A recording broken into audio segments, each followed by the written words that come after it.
Trayvon Martin, his tragic death in a suburb of Orlando has become a giant story. In fact, it's become one of the biggest stories in the United States.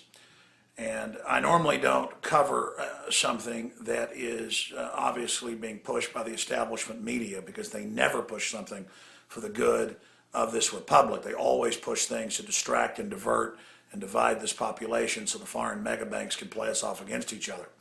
But it's important to cover this because we can illustrate basically what the establishment is doing and the type of psychological warfare operation they've launched.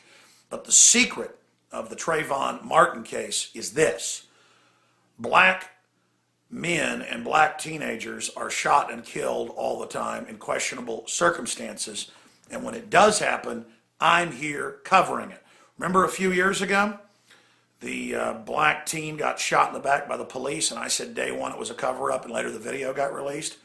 Notice you didn't see the president involved in that. You didn't see that becoming a big issue because that was seen as the government. They don't want to turn the people against the government.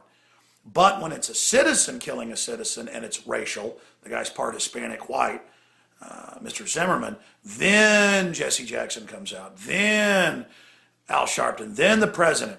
Al Sharpton says, do you want violence, like a threat, as if burning down inner cities is going to help black people. Jesse Jackson says, people are out to get black folks. In fact, the quote is, let me pull it up right here, blacks are under attack. Hey, Jesse, they're under attack by AFRICOM, our military controlled by the globalists in Africa.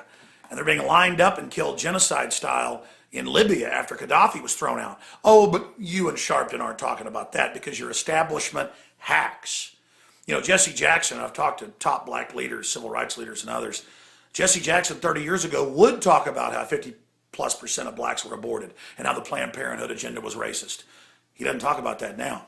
The first thing Obama did on getting in office, the first thing he did, and I wish Jesse Jackson would talk about things like this, the first thing he did was take the restrictions off to fund abortion in Africa, where it's basically forced abortion because they won't give people any financial help unless they have abortions or get sterilized. Oh, but you don't want to talk about Obama doing that. No. Use a case where we don't know what's going on, where some guy follows somebody, which I think is stupid, and then shoots them, and use that to create all this tension. Now, there's a witness that's in the police reports who's now talked to the local TV station saying that all he knows is the guy in the red shirt, and that was Zimmerman, was basically down on the ground with Martin on top of him. And that's in the report. I'm not taking sides. I think what Zimmerman did was probably stupid. And it's going to be used to attack the Second Amendment. I'm all for castle laws to defend yourself in your house and if somebody's on your property at night. But it is a case by case if they're just on the edge of your property at night. And the guy shouldn't have followed him. I think that's stupid. I want to be clear about that.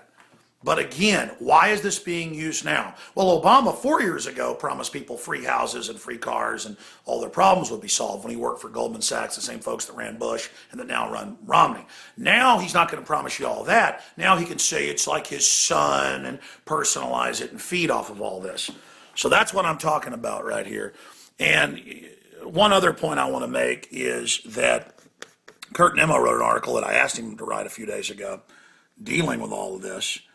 And he simply pointed out that Obama was using it for a political distraction. And all these people claiming to be black were calling us racist and calling me a racist. And you know what? That doesn't work on me. I don't have any white guilt. I don't dislike black people because of the color of their skin. Okay? I dislike ignorant people, no matter what color they are, hating me for the color of my skin or where I'm from or my religion. And the FBI crime statistics that Kurt Nimmo put in his article, Obama shamelessly exploits death of Trayvon Martin. In that report, he gives the government's own numbers that depending on what year and what area, blacks are 5 to 12 times more likely to attack whites. And there's endless videos of it from surveillance cameras online where they're beating up an old white man and saying, white, you deserve it. I've seen black leaders in the news down in Houston say, don't mug blacks in your area, go mug whites. Look, just because you think I'm a white devil, there's not open season on me and my family. And that type of action is going to make people paranoid and is going to cause people to actually go after folks that don't deserve it. Okay? So I stand against police brutality. I stand against people that go after blacks, driving while black. I grew up in Dallas, Texas, have a lot of black friends, but I'm not going to sit here and kiss butt and say I'm bad, and then you're allowed to put out all your racist music and say I'm trash and say I'm garbage and it's supposed to be cute. Okay? That's not going to help bring people together. That's going to divide and conquer, and that's exactly what the system wants. So it makes me sick. You can go read Kurt Nemo's article, Obama Shamelessly Exploits Death of Trayvon Martin, which he certainly has done. Now continuing here, let me pull up a few more of these articles. Again, there's the one, Witness Martin Attacked Zimmerman. And then there's the Drudge Report. And then there's this report. Remember this one? Spokesman, officer in subway shooting has resigned and ended up going to jail. And they got caught lying and saying this guy right here had resisted the police when he hadn't. He was in handcuffs when they shot him in the back. And I covered that at nauseum, whether they're black or white, Hispanic, I don't care. I am against injustice. Now, here's some of the other reports. Look at this. I've been promoting this, having guests on about real black genocide in America in the 20th and 21st century that's ongoing. MAFA 21. Okay? I have the guest on. I break this down. I have the black pastors on that are actually trying to stop blacks from aborting their babies. Millions of dead black babies is a bigger deal than one guy shot, and we don't know what happened. Why isn't Obama making a deal out of that? Because the system, the eugenicist, if you go back 80 years ago, 90 years ago now, with Margaret Sanger and others, the letters are public, with the Rockefeller Foundation said, blacks are subhuman, we got to kill them, but we got to pose as liberals, get them on welfare, break up their families, because we got to pose as their friends so we can really get control of them and destroy them. Deal the drugs in their neighborhood, all that was decided. I get it. But now that the black community is super screwed up, just like all other communities are, but blacks have had it done the worst to them, we've got to come together and lift up all of humanity, not let the system play people off against each other. So this is bottom line, a diversion and a distraction, and I'm sick of it, and this will make whites get more paranoid, only stick together. It'll make blacks get more paranoid. I'm just mad at the mindless emotionalism.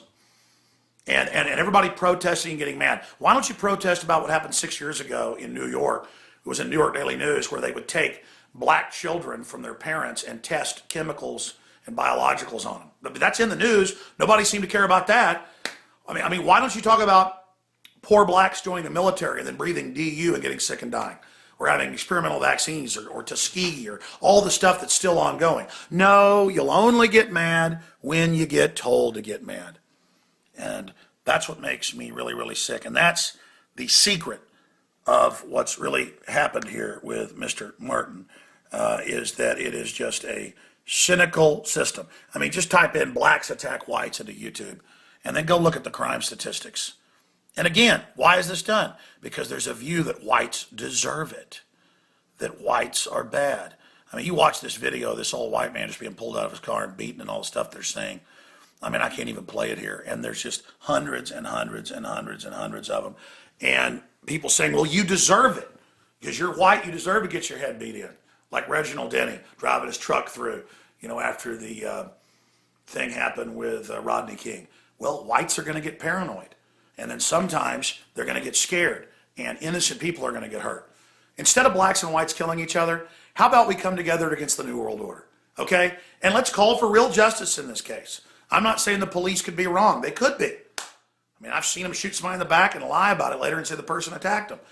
But when Obama and the whole system's behind it, you better know it's being used as a way to drive a wedge through the heart of this country. I'm Alex Jones reporting from the front lines of Infowars.com. I'll be covering this more tomorrow on the Sunday radio show, 4 to 6 p.m. If you don't have a local affiliate in your area, Infowars.com, free audio streams. Let's all come together and think through this and not be emotional and manipulated.